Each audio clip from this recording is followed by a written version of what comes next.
Parlando della storia del taiko moderno, abbiamo parlato di Daihachi Oguchi, ovviamente perché è lui l'inventore, o almeno è considerato lui, perché lui da batterista jazz diventa un suonatore di taiko che inventa il taiko in gruppo, quindi chiama altri amici percussionisti e insieme fanno ritmi diversi, incroci di ritmi, sonorità diverse perché prendono tanti tipi di tamburo, prendono lo daiko, prendono lo shimé, acuti, sì, brevi, gravi e tutto questo. E poi abbiamo parlato di altri 2 gruppi storici perché sono indispensabili per conoscere la storia del taiko del XX secolo e XXI.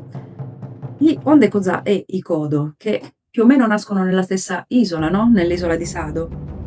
Poi ci siamo spostati un attimo in America perché volevo parlarvi dei Kinnara, perché sono importanti per tante cose, anche se non molto conosciuti internazionalmente, proprio perché loro non sono mai diventati professionisti, però sono stati i primi a far salire le donne sul palco e questa è una spaccatura storica.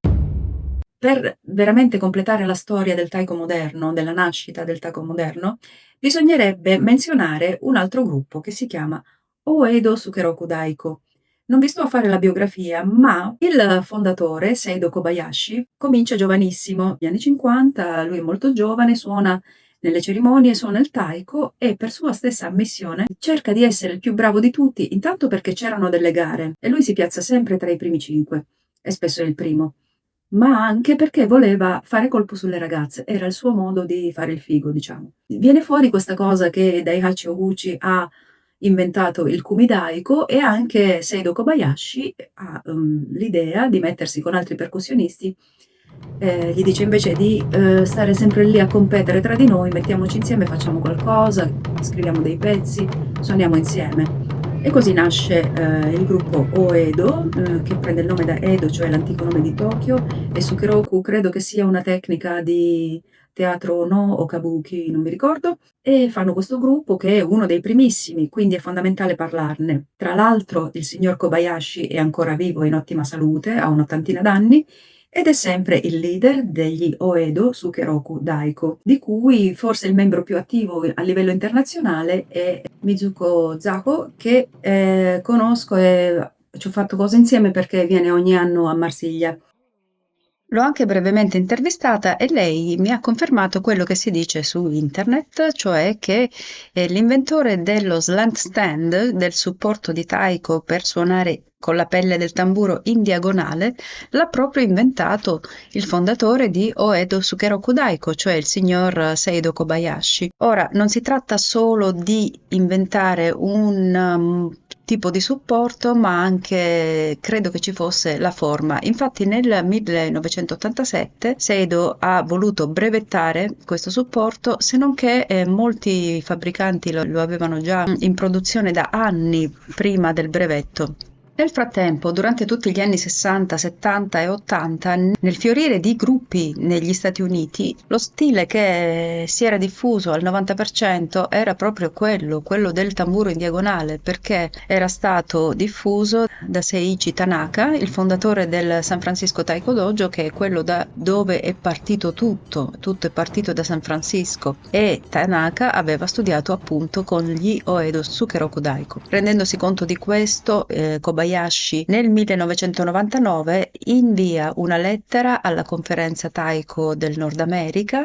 Questa lettera viene letta e in pratica lui scrive che si è reso conto che tutti suonano i suoi pezzi senza mai riconoscerglielo e quindi vorrebbe un riconoscimento delle royalties, una menzione e inoltre Chiede che i gruppi acquisiscano il diritto di suonare i suoi pezzi solo dopo aver frequentato o la sua scuola per 3 anni a Tokyo o il San Francisco Taiko Dojo, che comunque diffonde quelle tecniche e quei pezzi lì, per 3 anni uguale. Ma, nessuno ha i soldi per fare questo, a parte che la maggior parte dei gruppi non sono neanche in California, ma quelli che abitano in California, ma anche quelli di San Francisco, non hanno i soldi per, seguire questi corsi. Tra l'altro loro hanno imparato il taiko così, per sentito dire. C'erano questi pezzi che giravano e loro li hanno imparati e li fanno. Non sapevano neanche che fossero delle creazioni di Kobayashi.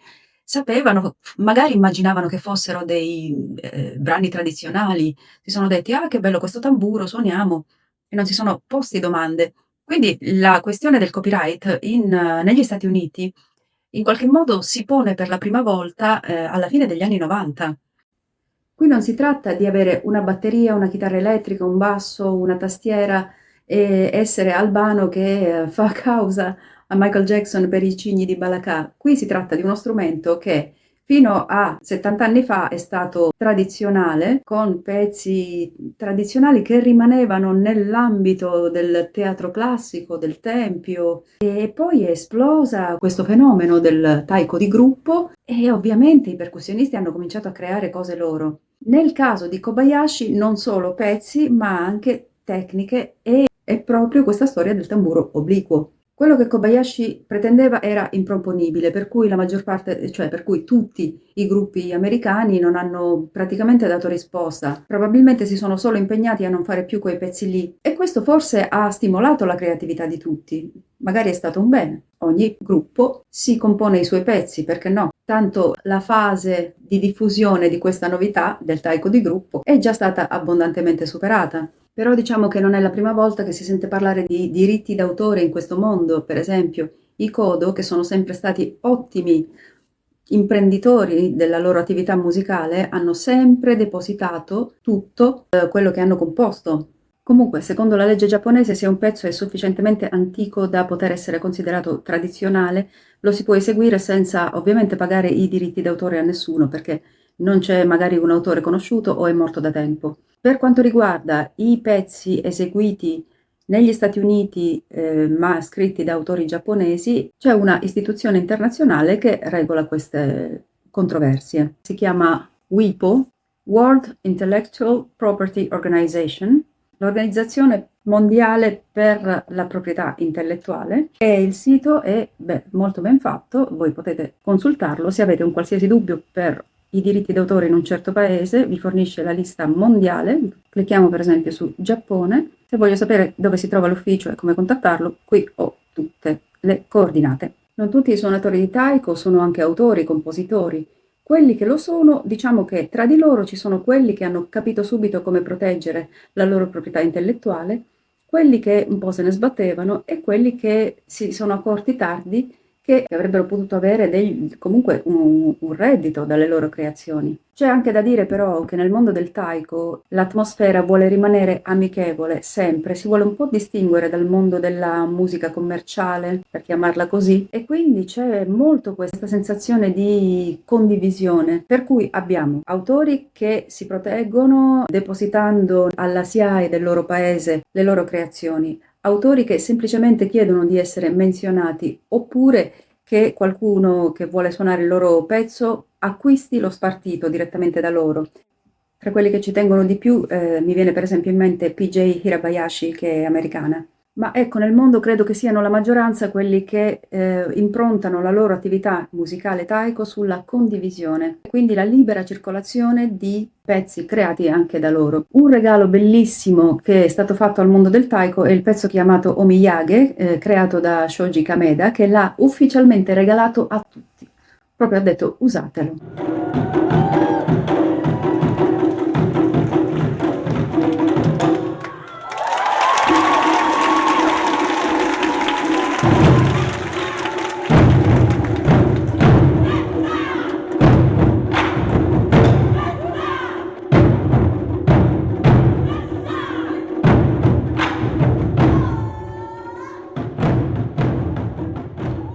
Shoji Kameda è americano? Sì, è giapponese, ma di terza o quarta o quinta generazione. Uno dei più simpatici militanti del copyleft è Chris Bergstrom, che è nato nel Colorado, poi si è spostato un po' e adesso vive da un bel po' di anni a Los Angeles, dove ha creato con altri un quartetto di taiko che si chiama On Ensemble. Bergstrom è un convinto sostenitore del concetto di copyleft, secondo cui i creatori incoraggiano la condivisione e la collaborazione. Si è avvicinato a questa idea dopo aver conosciuto la comunità del software libero. Seguendo un principio simile, i suoi materiali didattici sul taiko e tutte le sue composizioni sono disponibili gratuitamente sotto la Free Art License.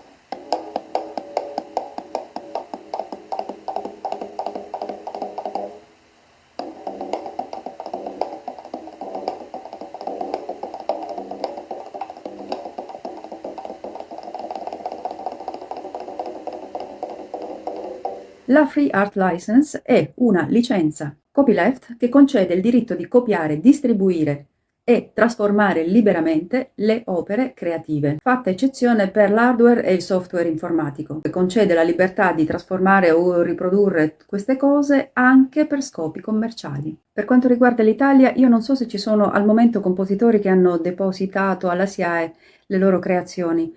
C'è anche da dire che la SIAE prende solo creazioni da spartito e ci sono delle persone che creano dei pezzi e li scrivono con il sistema giapponese, quindi don, con, ka, eccetera. E la SIAE non penso che accetti questi spartiti così particolari. Penso che voglia quelli classici del solfeggio. E quindi per il momento in Italia non ci sono tesori musicali di percussione taiko depositati, però se siete percussionisti taiko e avete qualche vostra creazione depositata o se avete informazioni in tal senso, correggetemi nei commenti. Io non so se sono riuscita a dare abbastanza informazioni su come funziona il copyright oggi nel taiko, però questo video volevo farlo perché mi ha fatto molto ridere la lettera di Kobayashi.